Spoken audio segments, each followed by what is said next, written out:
Memo akwa baba Kumasi online TV. Ewlade nhyira no ntenanim kyerɛ wo. Sɛ wagyebere na mohwɛ mosomfo Apostle Emmanuel. Babia wo bia de nkyia kɛse afiri twedi ampo Nyankopɔn ɛhɔ edema wo. Nkyia no mfiri Ghana ɛna mfiri asase so. Ifiri heaven ton from Nyankopɔn nkyɛn ɛna mede ma wo. Meda wase ɛwɔ Ewlade Yesu Kristo dim sɛ da ne da wo gyebere na wo sɛ wo credit. Na mohwɛ mosomfo Apostle Emmanuel afiri ɛna napamfo. Oh, Kumasi online TV. From that now when you mistake said the be a mechanical say Apostle because a yadushian a yan chere what yasi and in Humunen Tiasia a will ladin yankopon asem and nesso a radiatum waboya wakaya or the young quache see a new near she and fanas sama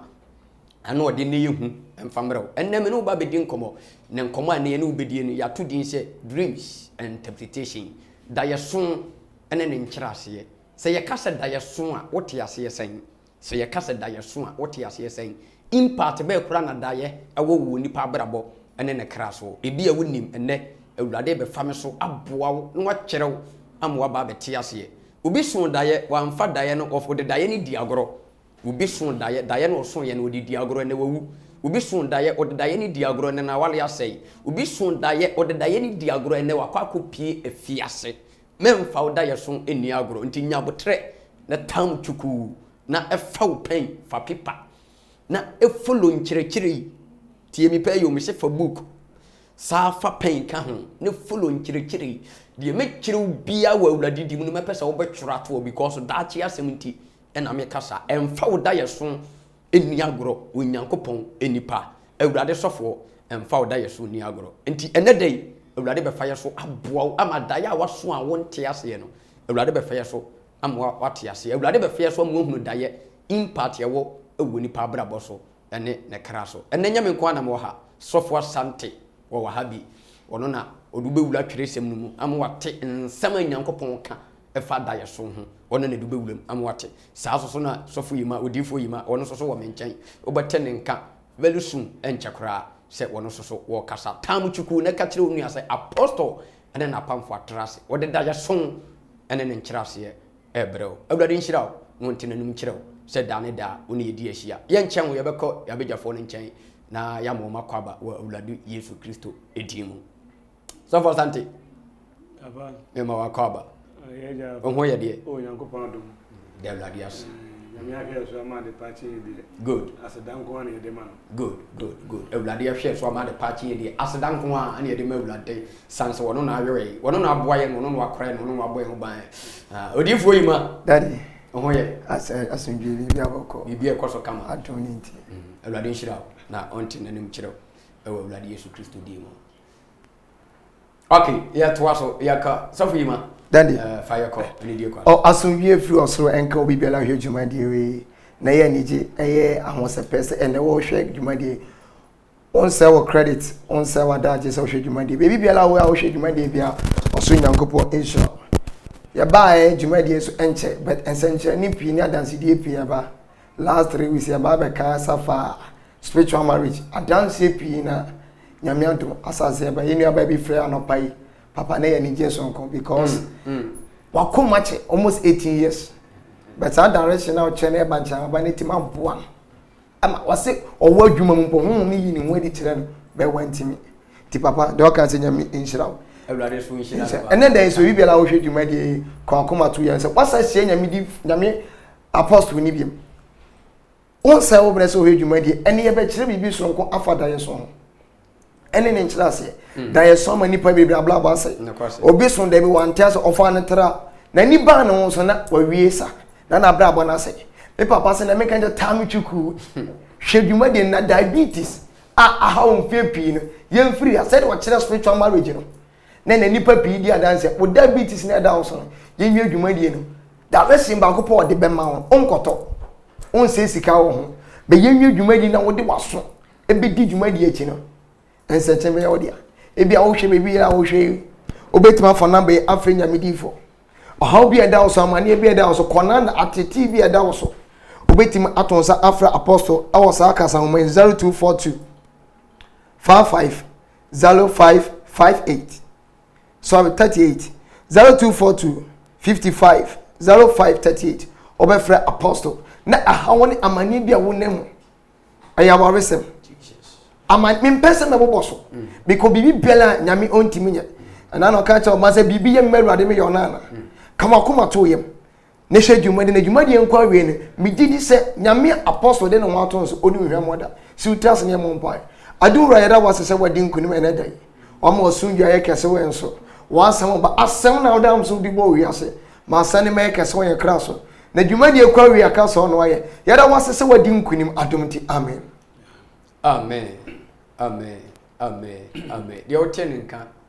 ayo prophet Emmanuel ono na otenenka awurade nhyira oh baby biara oh bia said na wo kana say last 2 weeks me kire hunhuma ware me kire na chiwade ye banche habai ana no ka say manfo ahyase edi hu adanse ye kire fufuri se wa wi ugidi ni mapa bia na sebi mpre bia sa de ne tete wo no fa bi na beboa na msa adanse ahyase sie na so ye bi a ye be kire ya de fense diabetes asi kire ya de awurade be fe so a kire ye Ewurade Nyankopɔn bɛfa yɛ so akyerɛ yɛ akyerɛ wo Ewurade bɛfa yɛ so akyerɛ wo sɛ wo yare diabetes ɛsi kyerɛ yadeɛ ɛdi wo so mfie bebree ɛdi wo nyaakya yɛbɛkyerɛ wade a wobɛyɛ na wo yisu a wo de adanseɛ ne anyam hyɛ ɛbɛma Ewurade ɛbrɛ na so yɛbɛwura Bible mu sɛ deɛ mdi kaka kyerɛ wo sɛ yɛkasa da yɛ so a ɛdeɛ ne da yɛ so every year biara no we took that preach wo ɛkyerɛkyerɛ da yɛ so ase because in here especially a Christopher wajirifo because nyame nkwati daye ni nipa nkasa tie ne pa Ewurade onkwati daye ni nipa nkasa nti every year bia no me kyerɛ daye so de wom wote ase at the same time ne kyerɛ ase so me sa de ye eba ti bomoden na fa pan me de minya ya nka fa pan na fa pipa ka ho ne follow ne tworo ne yama to na dachi bi eba boa wo wankasa Midika kachiro so obi aso daye na daye so no akunu because of one tiase sa no obi so so ye e de na pie fiase wote ase obi so so ene amana dwuma sei ene amana wale aye de agu one tiase ni ntine ma na dwuma sei ye ma na wale gu ye ma na ko pie fiase but wedi Ewurade be fa ye so am wate ase na boa na pija e de wagina ye kasa daye obi bebusa se daye kora aye de yen daye se ye kasa daye ye nkom hye tieni daye ye nkom hye na onyame ye daye se e automatically si onipa anhia onyankopon difo kora no a amana nka na hinta nsama nkyere na Ewurade aye ne se onam daye so e kasa ne ma ho abra wonipa akoda no Ewurade yi wonipa honhom e kire wonipa ade ye koso tia no ene de ye ba besie tieni abra nipa ada no Ewurade fa nipa spirit no wa kire na ade e ba beto kra no beto ne nipadua no onyame fa no de ayede no de akɔkire no ti akwanfo ngomati ba ko nchichemu miensa akamfo ngomaniti ba ko nchichemu miensa wo mo sisi wonipa bi na ya won so daye wote de mekire wonipa bi tumi enna on so daye just wo koda ansa no ayede wa so daye nti nyame ennam daye sonso e kasa kire me e kasa kire wo se wo hwe Bible ma ho adifo bebree ye Ewurade efre won onam daye so mu no ofre won adifo bebree Ewurade kasa kire won onam daye so mu enne kra wo ansane difo be ye difo no start free daye so ansane difo oba be ye difo ama Ewurade akasa no ama na te e sha ase am se start free daye so nyame nam daye so en won ne ma ye de e kasa nti bia na Ewurade no kasa several times but on te ase unim sema Ewurade ka kire because daye so bi ya bebu daye so na bi ye de abebu nti se wan hwe ne yi a on te ase anu na Ewurade be fe so na wa kire wo enche ye be wura Bible na ya hwe ade bi me de daye so no start ye free ye wura Yesu Kristo so ti asem ni ye daye so no me de start ye free ya je nkwapa Yesu Kristo ne so na me de daye so no ye de start ye free enkom hye ba Mary nchen ise de nyina ye nim no obofo eda no woni kire mele se wanya Ewurade anim adom ne sa yo nti no Ewurade be fa no so e de agenkwan ba wiase ya ye friend say Yesu Kristo ampa enkom hye ne ye adwuma e ma ne bam e ma ye bawu Yesu ba ye wu Yesu no na niam bi koso na otan bi koso na nsolitie bi koso se de ne ohaw amane atete ene nkoda na ne nsolitie efiri yabusuam ye mantam ye bro no so ene ye man ya ye wom esolitie ye sa pepepepe na Yesu pen so na ye de e koso na ye behwe kwaye Nyankopon fa so a wo yi Yesu Kristo free ne haw na maniem na bebrehiem na wo haw ne amane e ba no so no antumi anye dai anye ne so adwuma enti ye nche wo ne behwe bibi wo Matthew chapter 2 Matthew nsempa ne tiremienu ntichemu aye edubako ede eko ebe shaase ye na yakenkai so for something wo bia kenkai ma Matthew chapter 2 verse 11 up to 14 obi read Matthew asempa itire ye emienu ntichemu ye edubako ekosi du 9 ma honya ha yanka o se na woko eda no emu no wo hunu abofra eno ene na Maria na wokoto esore no na wobue won efoto mu eye no aye sika kokko ani aduhwam ene kurubu na woyi eche won edaye emu ase won san enko Herod ehobio na won fa kwan foforo eso ensan enko won kurum tie we ye nyansafo the wise man enyansafo miensa bia omuhunu se yawo Christ na Yesu nsroma edalete ye won amomuhunu babia Yesu wo Bible say before so mbekonom ko hene Herod wo ema omo no hene konya nkitamudie ama ohene nka kire nyansafo yi se samukọ na mukohunu be fa akokura yawo Yesu no wiase nyina agye nkwana muntua na momra menchen na mbobọ mamane na fa akono wo no se menkokoto nya dai ensole ni bi sena nsema wo hene ka nyina no oboa na ye ndada asem but Bible say nyansafo we kohunu Yesu ekoye Yesu aye enti oye Yesu aye wie ya nko wo sa yakọ ohene ne nchen akoka kire ohene ne se ohene ampa yakohunu baabia yawo yagye nkwapa Yesu Kristo yakohunu enti se wo pesa wo so kọ hwa kọ na akokoto so no bi sa no ohene na bontiri mu pose se nyansafo ba ne nchen enya be kire fa akwa Yesu wo a obekum nyansafo yi enti ehọ ena Awurade Nyankopon ene nyansafo ne kasaaye ewo daye sumu tie ne yo ehọ ena Awurade be da ne ho di a kire nyansafo yi aka kire won se ekwan na mo fa so a mo di free ohene ne nchen eba baabia Yesu wo no mo kwa saa kwa na aso no mo mfa biem because ohene no wabɔ ne tiri mu pɔ aye Herod wabɔ ne tiri mu pɔ se samu sa beduru ne nchen pe obekum enti kwan na mo fa so ba na mo mfa saa kwa no so nyeda enko na emu mo mfa kwan de foforo so dayem enka nyansafo ne ekọ akowu ti asem ne yo the wise man no yom ko ye Yesu aye nko mo kwa akowu but nam se Awurade Nyankopɔn dɔ wɔn because of suti ye ni akoma pa eni se yom si suma Awurade ntino se de Awurade sisi do mo fantin onyame adanadi e woda ye sumu aka kire won e sewu o mo se ekwan na mo pese mo sa fa so na yiwo kwan ntema mo fa so biu enti mo sa mochi na mo fa kwan foforo so de da ye tumi ye ne binini da ye na sewu won afiri owu anko mo kwa wuom tie ne ye o da ye no mo so ye no eno na sewu won afiri owu a nka omo kwa ma hele do ayedai akum enti da ye so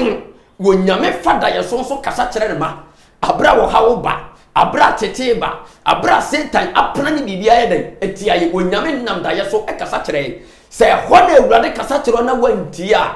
na de beto na ayedai na ato enti because of da ye enti esevu enyansafo yi ema enyansafo yi be ayedai ebedi wo ho ye toa so ni ahwe de to owura Yesu Kristo so enti ebesa ahwe bi wo Matthew chapter 2 the verse number 19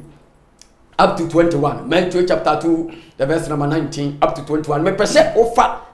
o Bible na the same time for pen na for paper de ye ka bia no follow choro to wo me se da chen ebe bua wo choro ne fato ni sua de na ebe bua wa nkasa Matthew chapter 2 the verse number 19 up to 21 obi akenka Matthew asempa itire ye mienu ntichemu ye dunkono ekosi adunu ba kono na Herod ewui no hwe Awurade bofo yi ne ho ekire Joseph edaye mu awo Misrim se sore na fa abofra no ne na ko Israel asase eso ti asem ni abra yewu Yesu na ohene Herod na ope Yesu akunu na Yesu Kristo na ohene Herod ope na yede akunu o kai eye verse 11 no e kwa to kaka 11 man to 11 so na atiefu hunu ebra na Herod ope Yesu akunu na Awurade kasa kire Joseph no de abofra ni biane to asoma me no ntitemu edumiensa no kenka na wo firi ho ko ye na enyansafo ni firi ho ko ye na hwe Awurade bofo ebeyi ne ho akire Joseph Awurade bofo ebeyi ne ho adi akire Joseph ewo dayem se sore na fa abofra no ne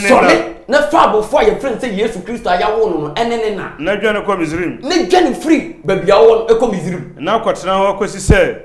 meka ma kire wo ne kotena ko ci se mi ewurade mesa maka kire se so ne ye dey efiri ho na Herod ere hwehwe na wahwe Herod hwehwe Yesu Kristo apena ye dey ekunu ti asem ni o Yesu na oye wiase nyina gye nkwa na obewu agye wiase nkwa na wanya enemy wanya atamfo no hwehwe na kunu abre na se ase no ene ewurade nam da yesu makasa kire na gya se Joseph solid fa abofra ne na every baby a wodan because ko hene Herod opena ye ekunu ti fa ne ko Misrim de asase so enti Joseph tie da ya na wodimrika to aso ma bibi to aso 14 na wosori afa abofra no ne na anadwo no wosori afa abofra no ne na anadwo no na ofiri wako Misrim na ofiri oye dan eko Misrim se wan fa abofra ne na emfiri wan ko Misrim a ohene baba ba dan baba be kuno enti wei eyiwo wuo na ebeto Yesu Kristo bet ewurade nam daye sonso akasa akire na gya akire omo kwaya omo nyedai omo mfa so enti nipa bi a oyi ogidi ni no oyi wo Kristo ni ma palem se nyame nkoti daye son ani nipa ne nkasa automatically the bad ye besie say ye good say ye bad onyame nam daye sonso ekasa kire na se daye son ne ba na se wan te ase no na di problem ye de ebrewo enti Joseph Yesu tie ano fa abofra ne na ano ko Misrim asase so no mkoduru Misrim no osada ho na awurade say yi no wadi kire ne biem ne mpre no so se won santu na bofofro enti yantu aso na ye hwe bibi wo verse 19 no ko na Herod ewi no hwe awurade bofo eyi no ho ekire Joseph edaye emu wo Misrim se sori na fa abofra no ne na ko Israel asase so afi Herod wa wo pa abofra na kun wawu enti wo ye kire no afi awurade asaka sa kire Joseph wo daye so mu biem se afi ne bre na so ya obetumi akọ baabia mu firi ye den e ba ye no enti sori fa abofra no na sa fa na afi mu nkọ back to baabia mu firi ye den e ba because enemies atamfo a na nka hwehwe abofra na ye den akunu no sa watamfo no ye den wawu we a me no kam so enti Kristo kura no ye yagye nkopa Yesu Kristo na yesom no wono no obema ye nkwane ahodene ya wono na boa ye no wono kura na penso ye de ne ba asase so nda yesom na sevu da yesom ane sevu no se o kenkai ye kan se eye tan wona ana se 12 ne kona wo behunu se abra ye fa Yesu Kristo efiri kuro no mu no wo hene ne hyase se wo kunkum mofra ya wo what you say ya wo fresh ya wo foforo no ubo so wo hene hyase so wo dey because wo nim fa kwa Yesu no wo enti abofra bia ya wo no fresh bia no wo che wa no wo dey no ku enti da ye so no ne sewu Yesu kanya sanki ku enti bi si obi ewu na wa me no kasa before so wo ni baba no onyame da na di kire no di eba besi am na wu nyina no onyame ka kire mbeto antu wana mo wo bia wale egu obi adwuma sei what you say obi nyame som bi kura na obi ye sofo now na sofo die na tofom before sa sofo die ni be tofom no nyame na ne kasa e kire die besie ama na sofo die tofom die besie ama na ma ni nyina nyame de kire beto antu wana mo of and just like that and e bi kura wo so ina so anya dai wan tiase enti e ko fa problem e de brand enne yem fa da ye so ni agro because da ye so e yem komhye obetumi aso da ye bi da ye na wo be so no enye ne enye chena ebi aye 2 years aye 3 years ebi aye 5 years ebi aye 6 years ebi kura 20 years ene ewurade ka ho nsam de ye den ade kirew enti yem fa da ye asagro da ye me se yem fa nsa asade asagro na enye obi akura na otimi da so da ye se nyame no wa untumi nan so da ye me na me ka kirew because wa kirew se de hinta aye ewurade dia enti ade bi aye ewurade dia se wo bie so a ena na ba be ye wo what you say wono madia na se ewurade am yeso ebi aye bekum se nyame no wa be de no obie so a kire se ye ba bekum enti nipa bi a wo beda wo beso daye na wo behuna de papa na wo behuna de bono na kire se ewurade do wo mpese wo ha wo beba beto mpofirim that's why I want da na dia ye de a kire wo enti nipa bebre nhira ade wo be ye no odi ye no nyame tumi e kire no daye so mu ti asem ni ye nipa bebre nhira ne daachi what you say ko obo faso obedi yesu woni ye ni nyina ewurade tum fada yeso mu no aye den na wode a kirew na aboa wo ye nhwe bibi Genesis chapter 37 ye nhwe bibi wo verse 5 ye nhwe bibi wo Moses mu medi kan etreduasa aye enso chiche mu aye enum no kenka na Joseph eson daye na wɔka kyerɛ ne nuanom na wɔtaa no ɛsen aka ne no wɔka kyerɛ wɔn sɛ muntie daeɛ no a masono yi na hwɛ na yɛre kyekyere ayuo afiafi ɛwɔ afuom na hwɛ afi no ɛsɔre egyina akyire bɛn na hwɛ mo afiafi a atwa ho ahyia na ɛre ɛkoto mafi ɛno what daye what Joseph daye what daye we ɛyɛ ne daakye ne future de awurade de bɛma no de ɛbɛba na brabom na awurade ada na de akyerɛ abrante Joseph no wo so ɔyɛ young what you say o maame man o papa man nyina wo na yɛ ka akyire what you say wo so bɛte ne daakye enhyira wo benya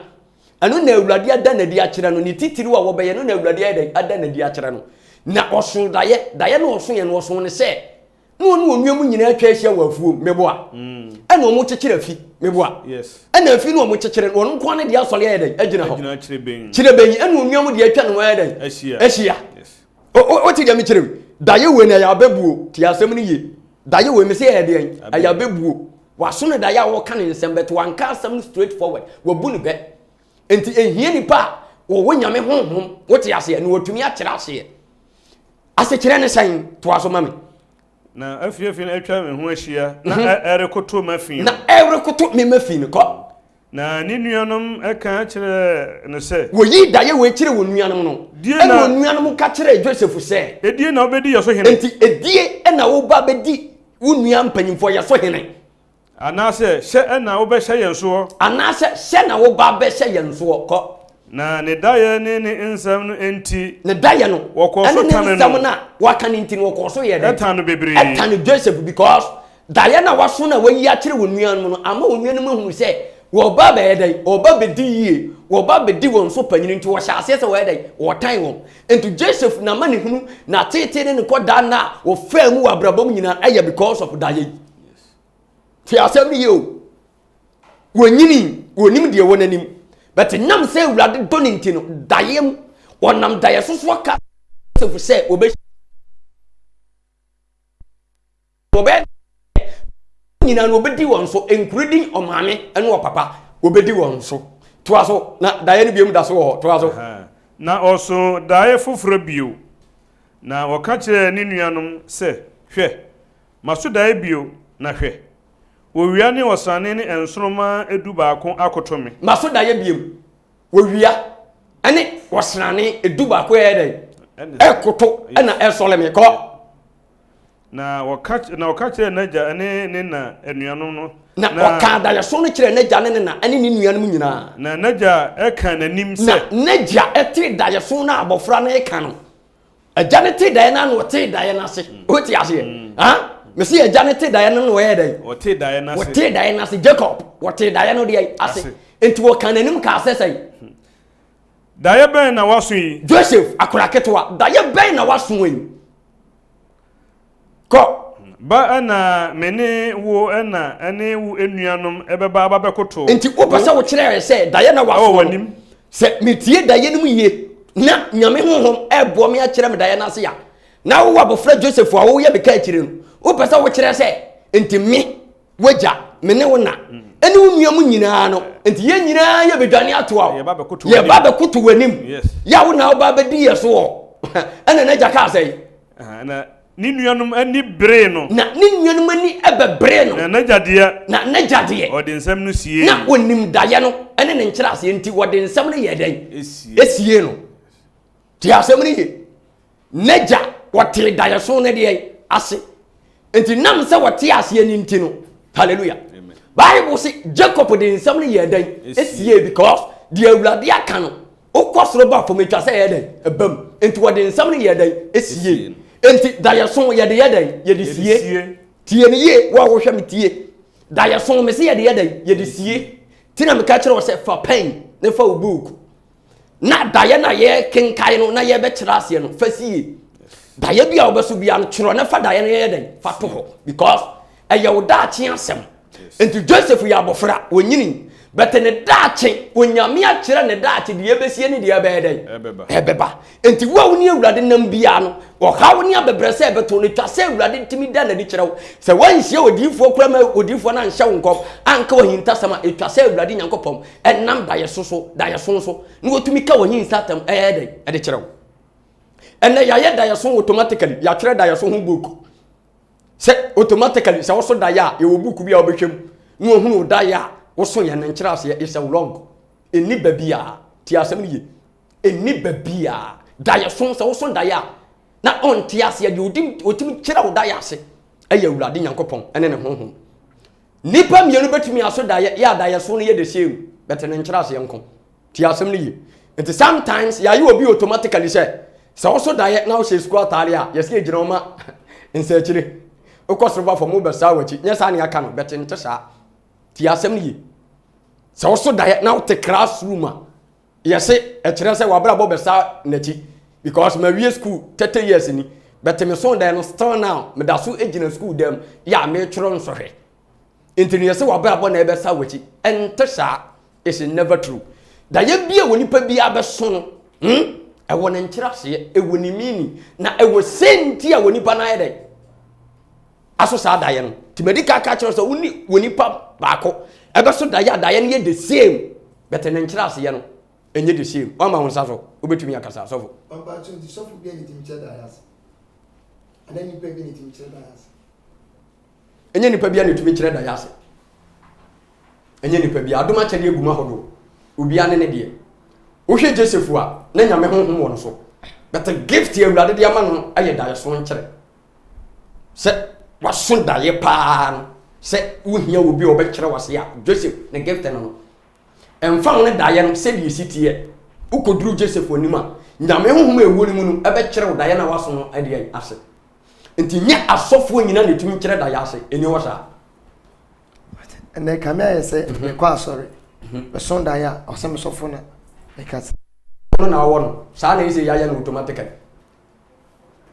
ti oni wa bibia kura ekura na obɛfɔ so obɛkyerɛ wa bɛte nte saa sɛ church asɔle church ya church ne kula pillars makoma nan ti asɛm ni church e kula pillars makoma ko sai enan pillars nan ya church ni kura no start free prophet so prophet teacher evangelist and pastor sai pillars nan we eni hia wo hia dem san pillars fo we ne be the church ya dem esi so nkrofo nan ya mabubu omu din prophet teacher evangelist and pastor nyina obi ante asore prophet ntimi ntia sole teacher ontimi ntia sole evangelist ontimi ntia sole saa na pastor so ntimi nya de ntia sole na de otia sole ya apostle ona sole ya no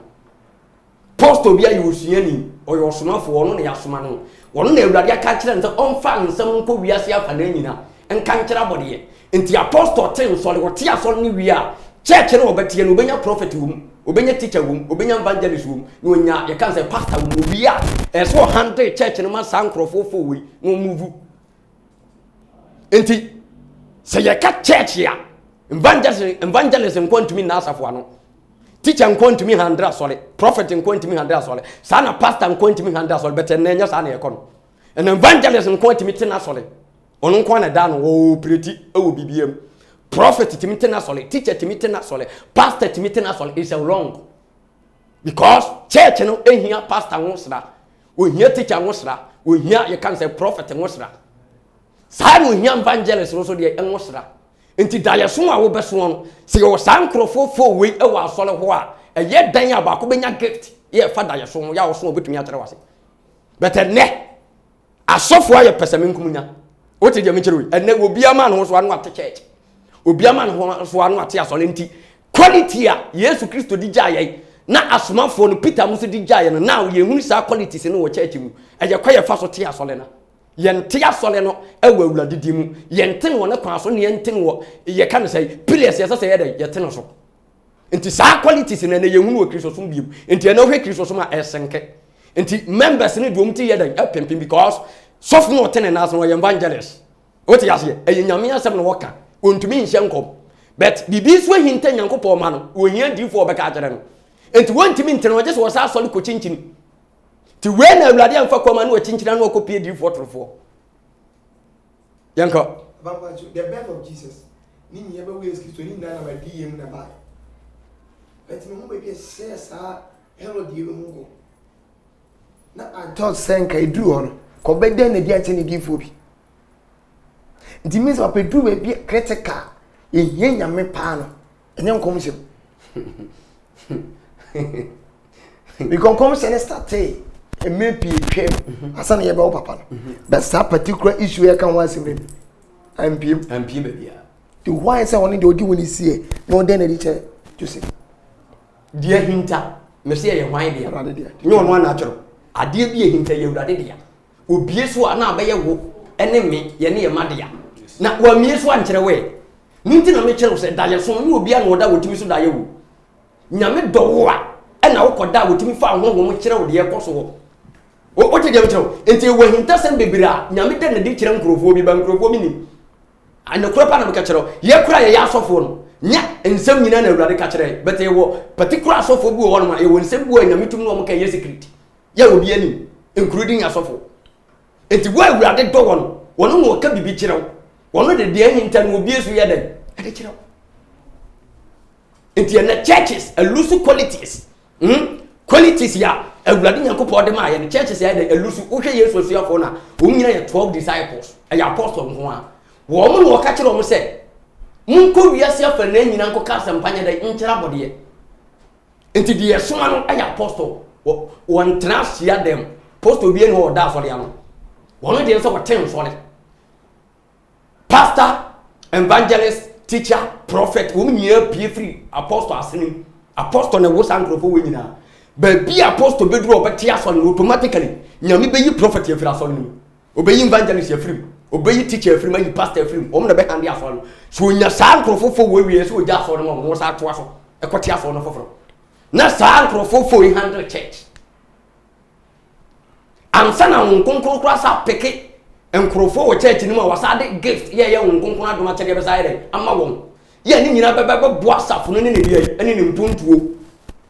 ntu wu church ni ma se wunya evangelist wo mo be pia bontena ko kanya miasa ma twa akraba ubenya teacher obetumi a kyerɛkyerɛ nyame asɛmu no kwali a kyerɛ nyame ma no ubenya prophet ya de hinta no nyame ebeda na die ene nsɛm bi awurade pɛ so ɔka kyerɛ church na awurade bɛfa no so ayɛ aka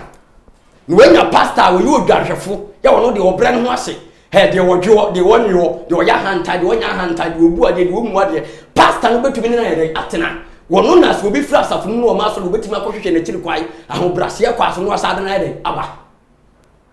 but net saadi na free churches sim nti qualities no yenya no churches sim nti ama members no ye de ebre e won twetwede ye to aso nti emfa wo da ye so no eni agro Joseph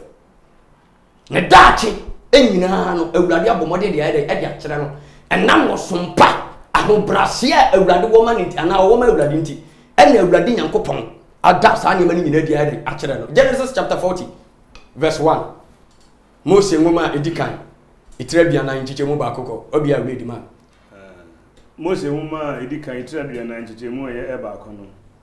na nsemi yi akiri eno Misrim ehene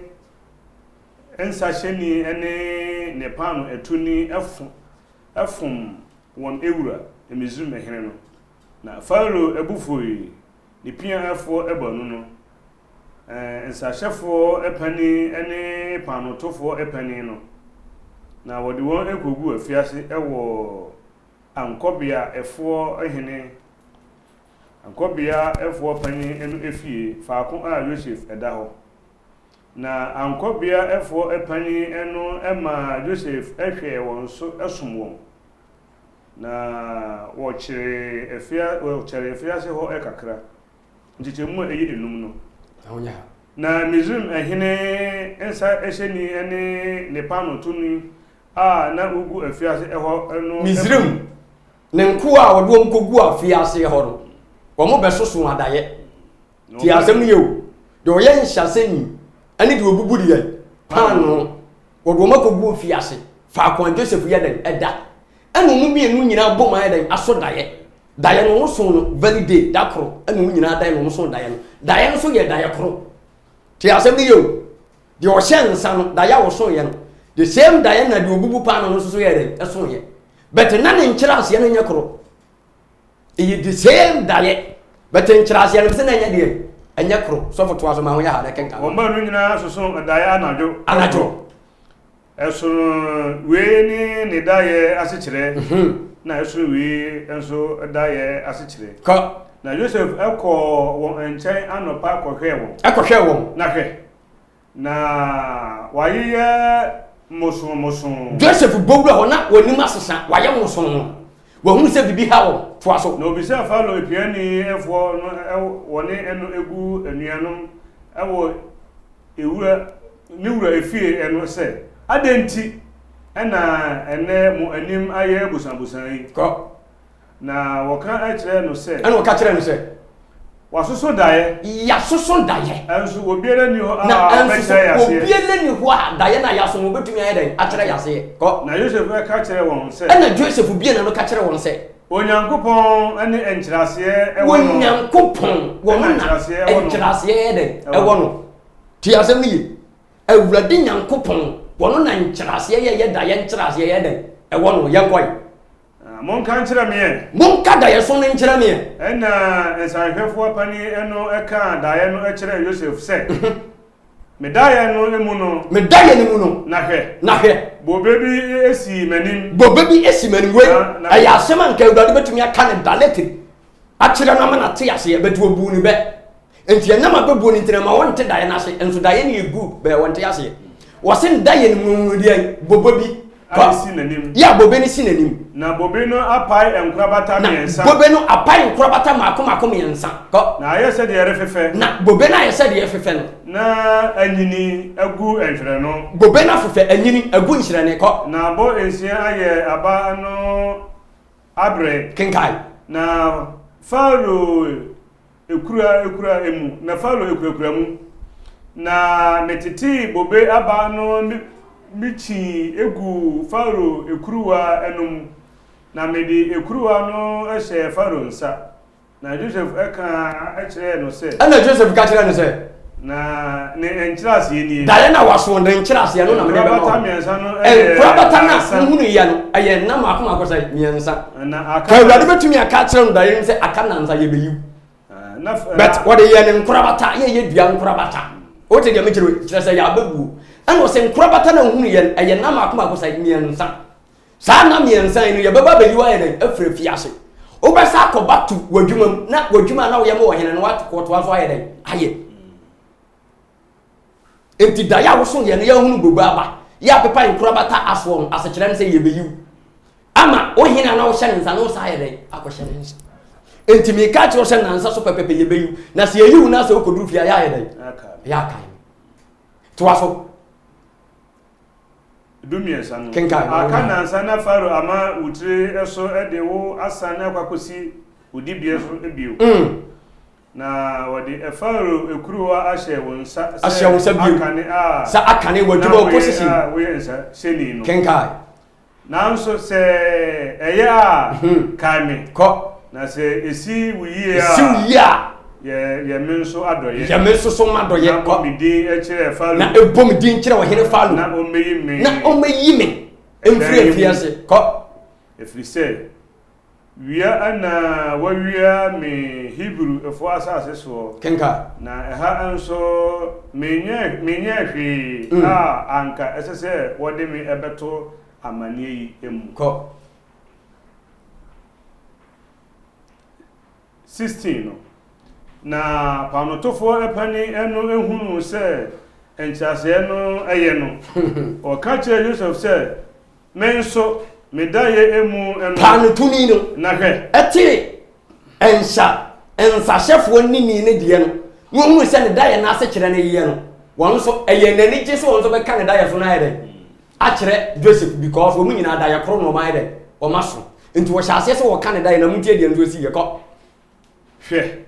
Pano enchenche emiensa esisi eso ewo matifi. Pano enchenche emiensa esisi so ewo matifi. Ko. Na enchenche edi eso no emu ana falo enumu atu eduane enyina bi wo. Ko. Na anoma erididi ewo enchenche no emu ewo matifi. Na Joseph Obua se. Ne nchirase nie. Enchenche emiensa no eye nansa. Eye nansa. Na aka nansa tiyo the same nansa but we dey koye nkura bata ti asem liyo o kasa kire nsahye no nansa but nansa no yisu dua sai nkura bata miensa ena we so de na ye panu tuni ni de no won so de na ye nansa but we yisu de entenchire chese miensa enti se wo so daya mo betumi aso daya de sie but obi ale de na se kire enti wo kire na se se wo da ye no se di hu se na emwa ne sisi watifie no e kire wo se aka nansa pepepe ye beyiw se de ye yiw nu a wo ye kan se nsahye no but wo de ye yiw a ye ko se wudua so am ye kun ama mwa na hu se sisi watifie ni sa mwa na ye no mana bediw na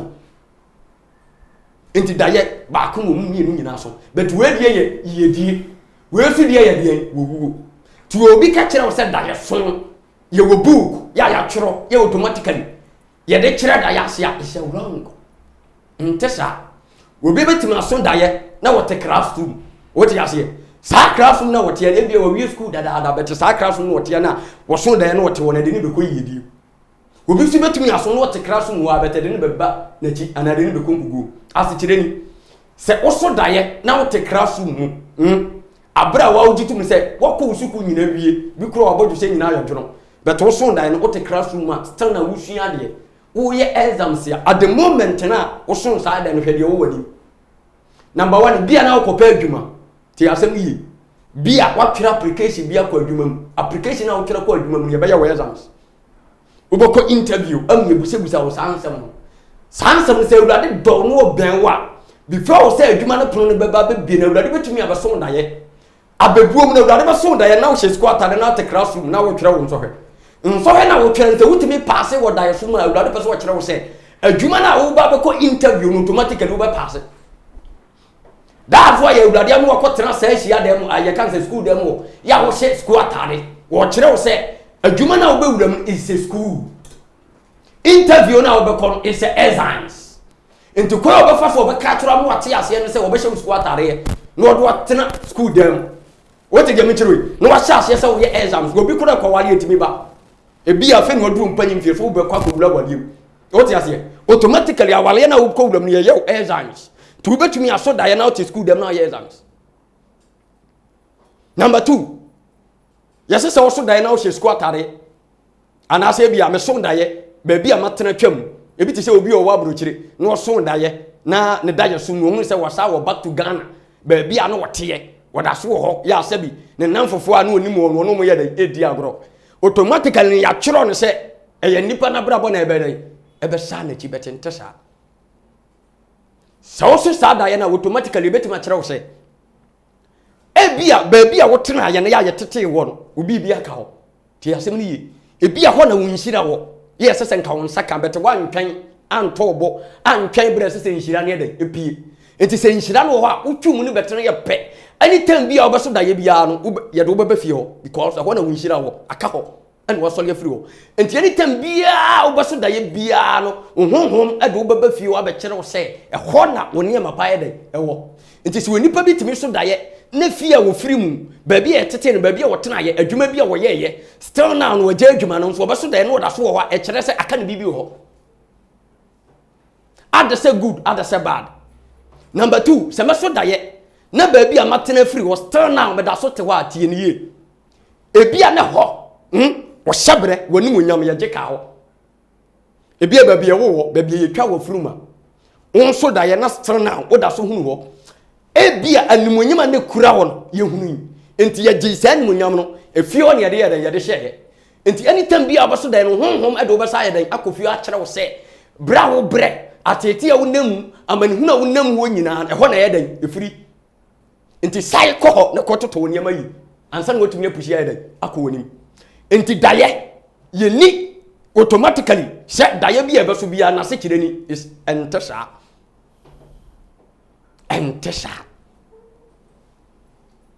kasa mi tie o. Papa actually me a prophet. It means say na prophetic as about symbols. Nti the moment me ti ma kyerɛ obi da yas no what was say me nya symbols ni meaning ansa na wanya ni meaning abɛɛ dɛ na wotumi akyerɛ n'ase sɛ wanya ni meaning bɛɛ dɛ na wakyerɛ n'ase me ka sɛ obi hwɛ me ebi a wɔso da yɛ ti asɛm no yewu waso da yɛ ɔso da yɛ no wɔn hyɛ dua kɛseɛ paa dua ne si hɔ dua na pae nkorabata maako nan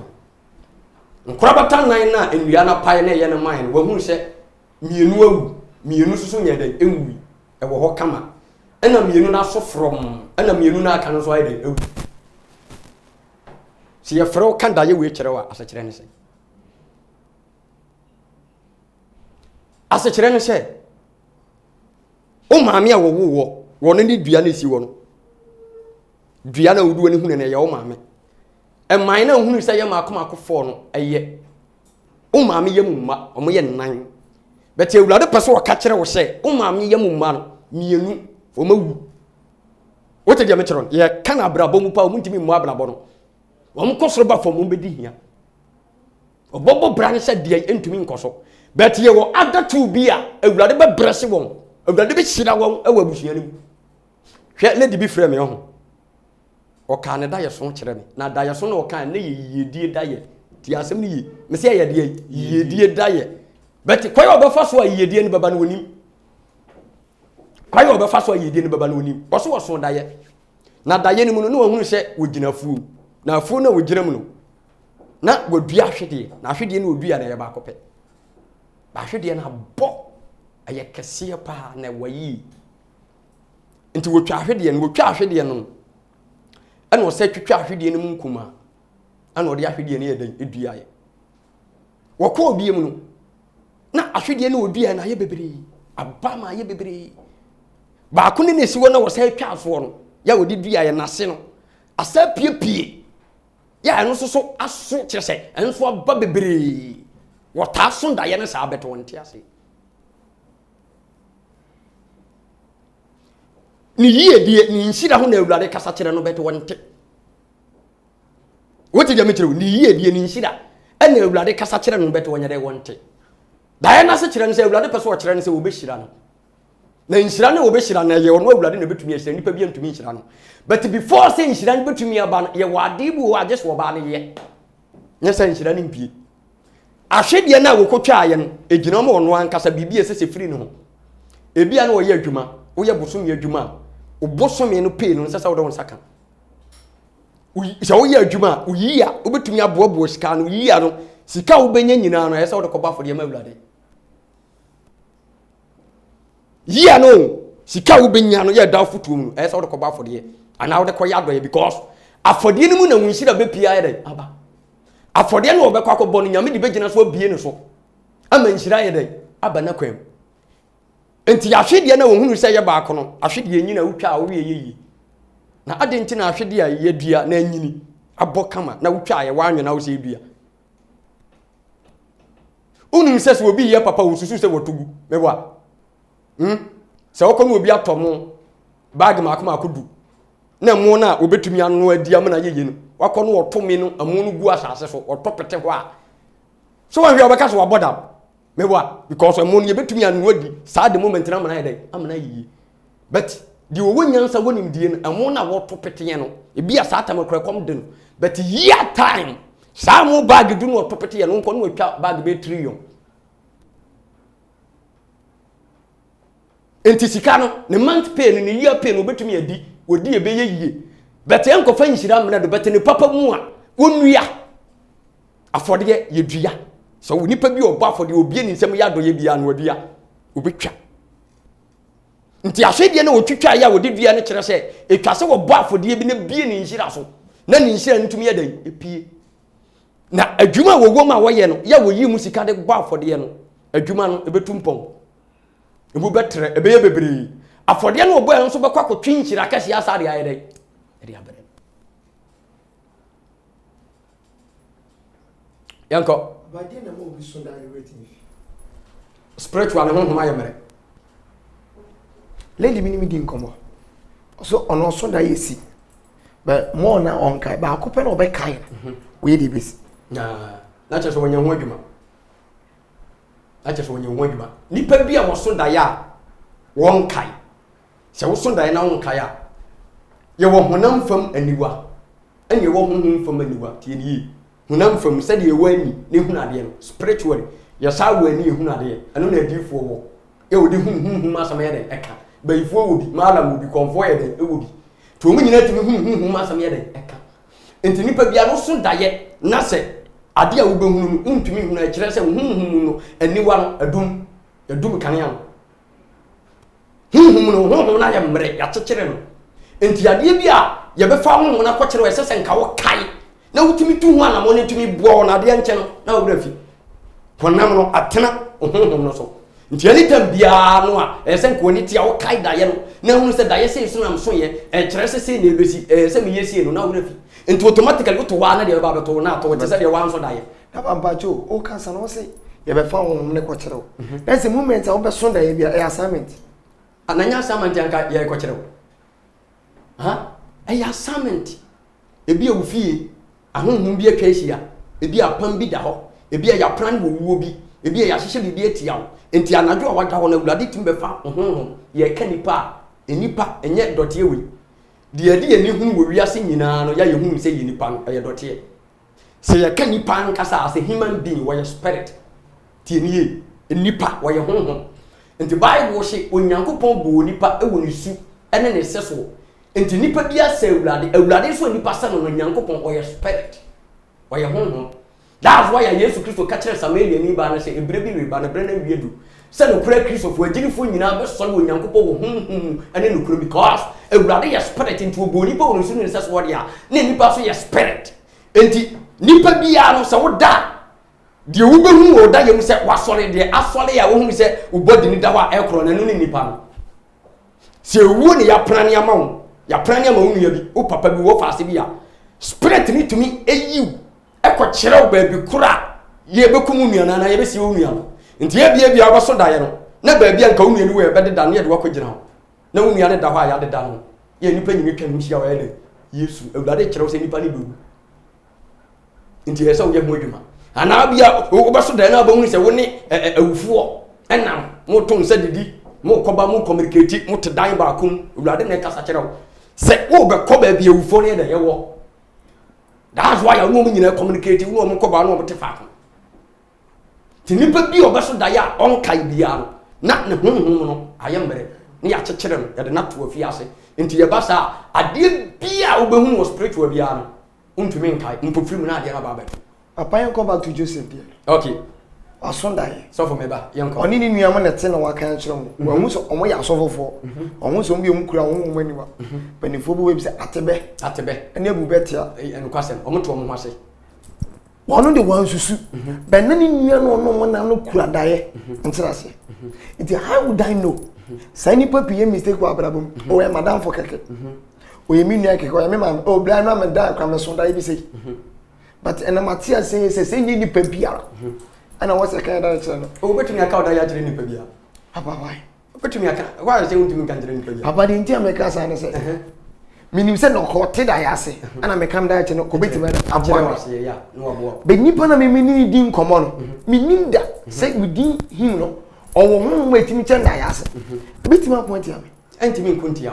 papa just say this so that sound point ya no ko fa how ba da bia mfa ha ma ye nipa ni hu se Joseph na da ya wo sonya wo ka kire wo nuan me ko fa problem blem betem se nya sa ekwaye awurade be fa so abresi Joseph sa kwa na awurade ne fa so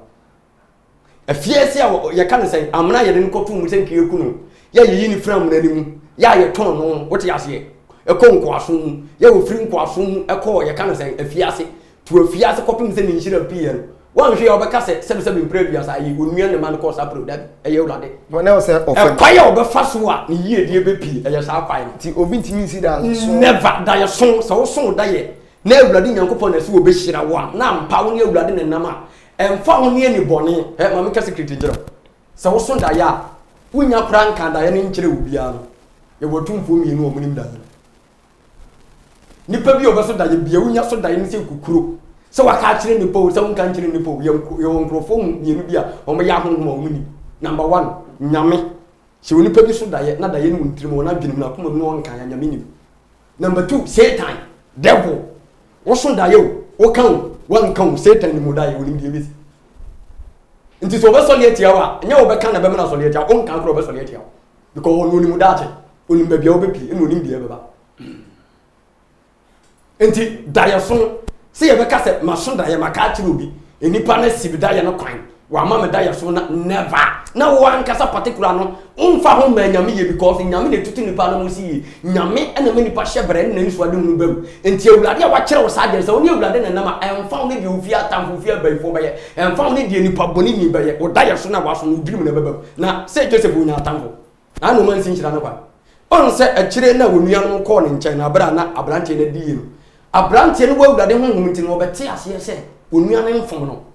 nso onya ne paachew anuafo no nyina bu nkotodwe paachew abro mu se wo mu nua Joseph no mo ton se nkunkom se wo no na wo makọ ne nchen ya wa hepo wo enti wo mu nyina abro mo so no mo paachew beti asema Joseph kan se da biri kunyan enyem a de course no nyina na firimi nyankopon eye kwaya nyame be fa so ama me ma ede medi yi eye nki enti mu de mu nya mistake bia ti nipa bia ntumi nsi wo nyam nipa nhyira kwa je se wo nipa no antoto akwa yi wo bo wabra bo basa ani se ta beto atwene so for wapeja on sayen kokwe papa daye ye kan daye daye nipa beso bia ene firi ewurade dabi obusa question pa nya daye nipa so nyina ne firi ewurade Satan so timi so nipa daye ba Satan daye wo obeso nipa bia no wo de deceive nipa Satan no so daye no obeso no obeka asem papa kire da na de ubehunu no eye enokre ya udi a kire do bekonkoma na do bekon no nyamu de Satan daye wo so nipa bia no wo de deceive nipa emfa wo se wo wale bia wo ye bema wo wale oba na wo wale no o ye wo se so boafo wo na ebe boa wo ama yedi aba wabra bo atumi asi yi Satan betumi abeyi oba nani ade aba se wo ba na de se ka egu edi wachi ebi kura na obohun se oba na no aduane no ono na odi adura egu saa da ye wanyina Satan betumi aso botaye nti a wo so saa da ye ni nyina so onim so oba na ebeboa wo enti wo yi saa face ni de abekirew ade abedada wa mo pam oba no sai obenya koyanya enti nya ewurade nkon na so nipa da ye Satan so nipa da ye ba Satan da ye ni nyina no odi deceive nipa o ye less mistake obe deceive o ye less mistake especially ye fia tamfo ye fia ho me ka fia tamfo ye fie baifo nipa fie bia ye na tamfo ti me ka tamfo aye ofie ofie se ye pewa especially o ye oba na o ye bema o be so da ye bia no o be fa okunanim na de aba o ye oba da ye bia o be so bia na be fa okunanim o ye bema da ye bia o be so bia be fa o yerenim purposely for say nipa no oba na o be boa nti ye de nanim ne ba e ba atake o say ya benya koma primu etie nipa bi kura ma me nya baifo wobi wabusu anim a wo hawo bet wo betumi afa wo ma me anim de aba ba yew nti won hwe beka so wo ma me na yew betenye wono nti nya awurade nko a na so nipa dae Satan wo twiase ya wono so wo ye ne wo te se wo han bofo no wono so tim be so nipa dae edidi deceive nipa e ha nipa etiti nipa ebre nipa okay nti ye bre nti ye de besia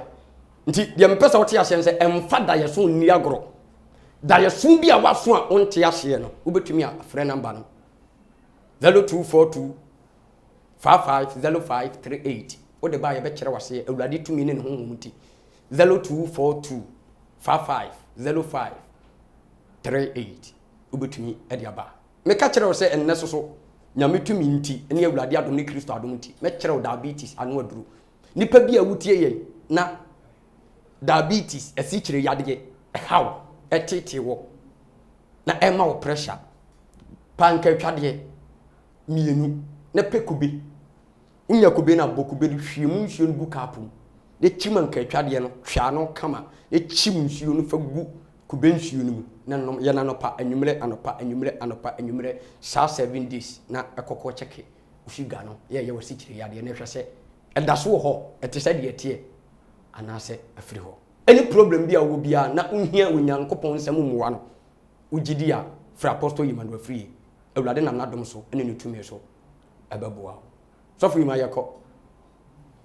deɛ ɔwɔ ka asubie nka wo bibia no hwɛ dwumadie ɛna mani agye pii sɛ nyame nam na adom so ama yɛtumi asua adeɛ pii da yɛsoma di nipa pii nya but yɛto yɛ boase ne nyame nipa wo frɛ Awurade a ɔbɛkyerɛ kwan nyame nhyira bibiara Awurade nhyira bibiara ɛdɛ wote sɔfo asante nka wote ɛyɛ odifo yima no afie so nka bia mede dwumadie ho kyea yɛ apostle yima no afie nyankopɔn yɛ adom adasene yɛbɛsa ne wo adi ahyia Awurade nhyira wo ntena nim kyerɛ wo na adeɛ bia woyɛ biara ɛnyɛ yɛ hwɛ ho yie na yɛwɔ end time sɛ wonim Awurade a hwehwɛ Yesu akyiri kwa fi sɛ ɔno na ɔka ne a yɛ ɛhyerɛ Awurade nhyira bibiara wo ntena nim kyerɛ bibiara yɛakra wo bye bye